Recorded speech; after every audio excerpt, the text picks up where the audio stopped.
আজ থেকে প্রায় ১,৫০০ বছর পূর্বে বিশ্বনবীর উপরে হেদায়েতের জন্য, কল্যাণের জন্য একটা কোরআন নাজিল করে দিয়েছেন। এই কোরআন নাজিল করে আল্লাহ পাক এই কোরআনের ভিতরে আল্লাহ রাব্বুল আলামিন বান্দার জন্য ৩টা নির্দেশ করলেন, সিরিয়াস নির্দেশ। খেয়াল করেন, আল্লাহ পাক বললেন, নবী গো, সারা দুনিয়ার মানুষের কাছে আপনি জানায় দেন, পৌঁছায় দেন, ওয়া'বুদুল্লাহা ওয়া লা তুশরিকু বিহি শাইআ ওয়া বিল ওয়ালিদাইনি ইহসানা। একটু আওয়াজ করে বলুন তো, এই কথাগুলো কোরআনের ভিতরে আছে না নাই? আল্লাহ তাআলা কোরআনের ভিতরে সূরা ফাতিহা থেকে নাস পর্যন্ত যে বক্তব্যগুলো দিয়েছেন আল্লাহর গোলামেরা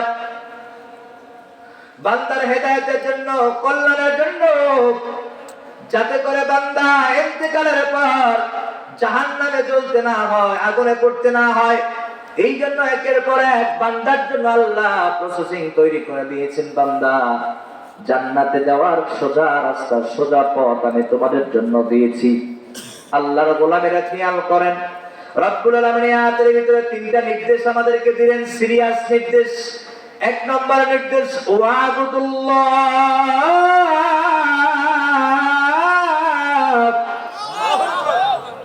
১ নম্বর নির্দেশ, গোলাম পৃথিবীতে যাবি, যাবার পর দুনিয়ার কোন মানুষের নয়, দুনিয়ার কোন নেতার নয়, বরং ওয়াবুদুল্লাহ।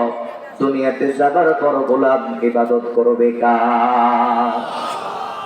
এরপর আল্লাহ রাব্বুল আলামিন ২ নম্বর নির্দেশ দিলেন, ওয়ালা তুশরিকু বিহি শাইআ।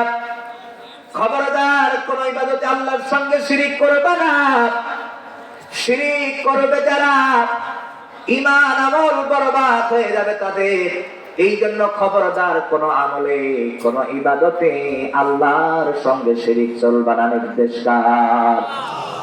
৩ নম্বর নির্দেশ আল্লাহ তাআলা দিলেন, ওয়া বিল ওয়ালিদাইনি ইহসানা। ও গোলাম, আমি আল্লাহর ইবাদতের পরেই ঘোষণা হলো, তোমরা তোমাদের পিতামাতার ইহসান করো, পিতামাতার খেদমত করো, পিতামাতার সাথে ভালো আচরণ করো। একটু আওয়াজ দিয়ে বলবেন, এই কথাটার নির্দেশ দিয়েছেন কে?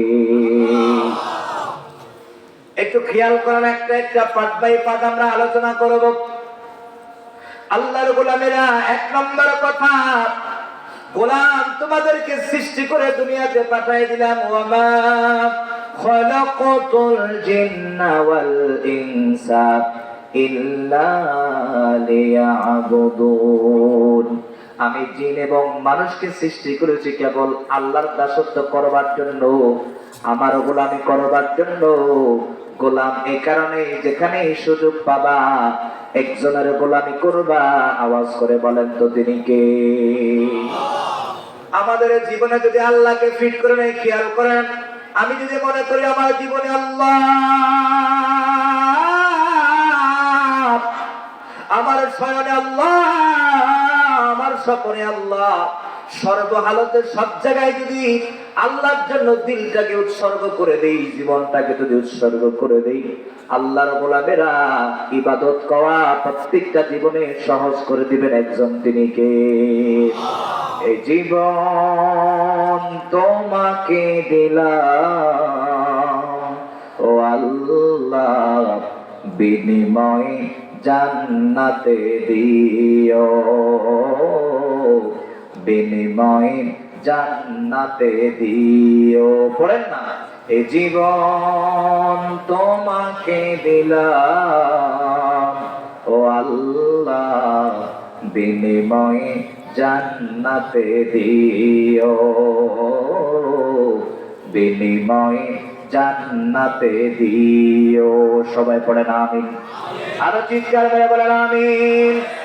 এই জীবনটা যদি আল্লাহর জন্য উৎসর্গ করে দেন, ও গাইবান্ধা জেলার ভাইরা, এই জীবন যদি আল্লাহর জন্য উৎসর্গ করে দেন, আপনার 2 চোখ বন্ধ হতে দেরি হবে, আপনাকে কবরে দিতে দেরি হবে। আল্লাহর কসম, আল্লাহর কসম, আল্লাহর কসম, আল্লাহর গোলামি করতে করতে 2 চোখ যখন বন্ধ হয়ে যাবে, দুনিয়ার আত্মীয় স্বজন শুভাকাঙ্ক্ষী সবাই যখন আপনাকে ভুলে কবরে দিবে, ওই সময় আল্লাহ আপনাকে ভুলবে না।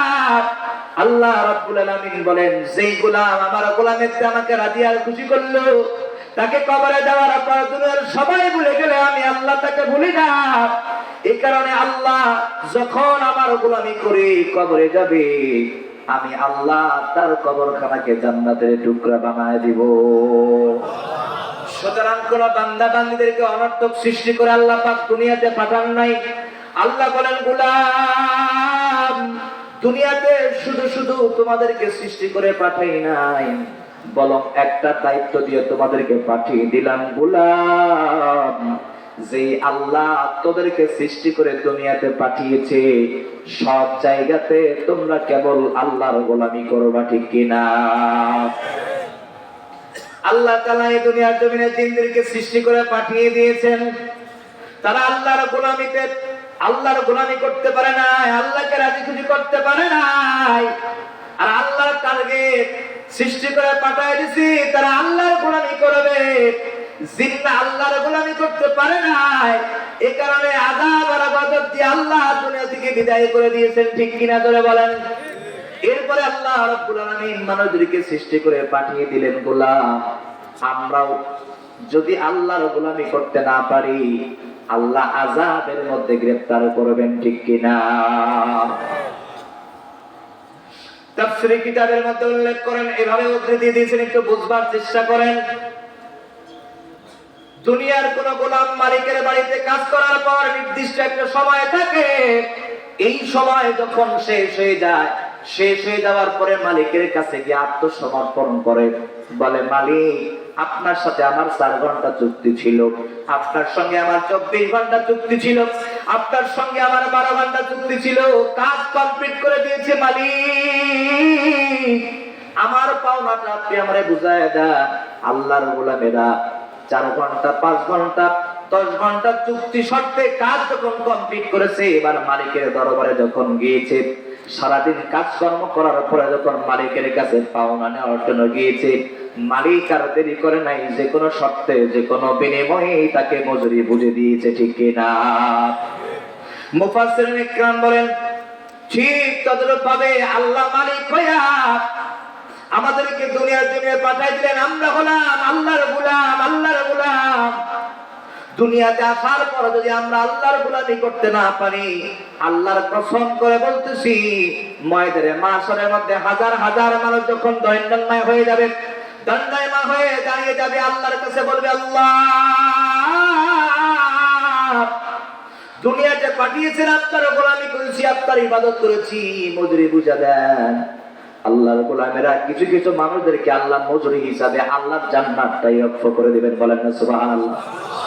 কিছু কিছু মানুষ দাঁড়িয়ে থাকবে, আমরা আল্লাহর কাছে চাইবো, তারা তখন আল্লাহর কাছে যাবে, বলবে, আল্লাহ, আমরাও তো পৃথিবীতে ছিলাম, আপনার গোলামি করেছি।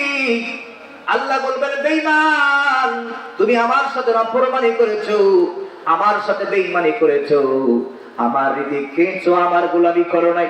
তুমি তোমার গোলামি করেছো, তোমার নেতা তোমাকে নির্দেশ করেছে, মানুষ মেরে দিয়েছো, তোমার নেত্রী তোমাকে নির্দেশ করেছে, অন্যায়ভাবে আলেমদেরকে জেলখানায় করে দিয়েছো, আর তুমি বলো আমার গোলামি করেছো। না না না, আমি আল্লাহর গোলামি করো নাই। সুতরাং যারা গোলামি করতে পারে না, নিজেকে গোলাম দাবি করতে পারে সত্য, কিন্তু আল্লাহর আদালতে গোলাম হতে পারবে না, ঠিক কিনা? সুতরাং দুনিয়াতে গোলামি করবে যারা, মজুরি হিসাবে জান্নাত দিয়ে দিবেন আল্লাহ, ঠিক কিনা জোরে বলেন। যারা গোলামি করতে পারবে না, আল্লাহর কসম, আল্লাহর কসম, আল্লাহর গোলামির খাতায় তাদের নাম উঠবে না। ইন্তেকালের পরে আল্লাহর জান্নাতেও তারা যেতে পারবে না, ঠিক কিনা? জান্নাত চির সুখের ঘর, জান্নাত